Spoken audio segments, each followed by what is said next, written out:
Hello guys, ഈ demon slayer കണ്ടതിൽ പിന്നെ എനിക്ക് ഏറ്റവും ഇഷ്ടമില്ലാത്ത കളറായ മഞ്ഞ ഇഷ്ടപ്പെട്ട് തുടങ്ങി. കാരണം എന്താണെന്നറിയില്ലേ, ജെനിറ്റ്സു ആയതുകൊണ്ട്.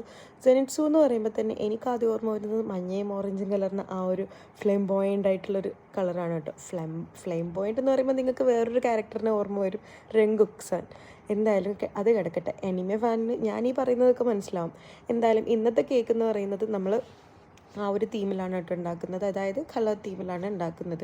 ഇതെൻ്റെ ഫ്രണ്ടിൻ്റെ വൈഫ് ഓർഡർ ചെയ്ത കേക്കാണ്. എനിക്കറിയില്ലായിരുന്നു പുള്ളിക്കാരൻ എൻ്റെ ഫ്രണ്ടിൻ്റെ വൈഫായിരുന്നു എന്ന്. അവൻ പറഞ്ഞു കേട്ടാലാണ്, ഞങ്ങൾ നേരിട്ട് ഇതുവരെ സംസാരിച്ചിട്ടൊന്നുമില്ല. പിന്നീടാണ് പറയുന്നത് അവൻ്റെ പേര് പറയുന്നത്. പിന്നെ ഫ്രണ്ടിൻ്റെ വൈഫ് എന്നൊക്കെ പറയുമ്പോൾ നമുക്ക് പൈസ വാങ്ങിക്കാനൊക്കെ ഒരു നാണക്കേടൊക്കെ ഉണ്ടാവില്ലേ. പിന്നെ അവർ പറഞ്ഞു ബിസിനസ് അല്ലേ, അതൊരു കുഴപ്പമൊന്നുമില്ല എന്ന് പറഞ്ഞു. അപ്പോൾ നമ്മൾ പൈസയൊക്കെ വാങ്ങി. അവർക്ക് കേക്കൊക്കെ ഒത്തിരി ഇഷ്ടപ്പെട്ടു. ഇത് പുള്ളിക്കാരുടെ ചേച്ചിക്ക് വേണ്ടി പുള്ളിക്കാരി സർപ്രൈസായിട്ട് ഓർഡർ ചെയ്തതാണ് കേട്ടോ. പിന്നെ വീട് കണ്ടുപിടിക്കാൻ നമ്മൾ കുറേ പെടാപ്പാട് പെട്ടു. പിന്നെ കാടെന്ന് പറയുമ്പോൾ ലക്ഷദ്വീപിലെ കാടുകളൊക്കെ നിങ്ങളുടെ കാടുകളെ പോലെ ഒന്നും അല്ല കേട്ടോ. ചെറിയ കാടുകളാണ്. കാടെന്നൊന്നും പറയാൻ പറ്റില്ല, വെറും തെങ്ങുകൾ മാത്രമുള്ള സ്ഥലങ്ങളല്ലേ. അപ്പോൾ അവിടെ ഇരുന്നിട്ട് വീട്, അപ്പോൾ അതിൻ്റെ ഇടയിലൊക്കെ പോയി നമ്മൾ കുറേ കഷ്ടപ്പെട്ട് കണ്ടുപിടിച്ചു. എന്തായാലും കേക്കിൻ്റെ ഫൈനലൊക്കെ എനിക്ക് ഭയങ്കരമായിട്ട് ഇഷ്ടപ്പെട്ടൊരു പിൻട്രസ്റ്റി ലുക്കൊക്കെ ഉണ്ടായിരുന്നു കേട്ടോ. താഴെ എനിക്ക് തോന്നി കുറച്ചുകൂടെ ഒന്ന് ഒമ്പ്രെ ആക്കായിരുന്നു എന്ന്, പക്ഷേ ഞാൻ ഇങ്ങനെ തന്നെ വിട്ടു. കേക്കിൻ്റെ ഫൈനൽ ലുക്ക് ഇഷ്ടപ്പെട്ടാൽ നിങ്ങൾ കമൻറ്റ് ചെയ്യുക, ലൈക്ക് ചെയ്യുക, സബ്സ്ക്രൈബ് ചെയ്യുക മറക്കല്ല കേട്ടോ.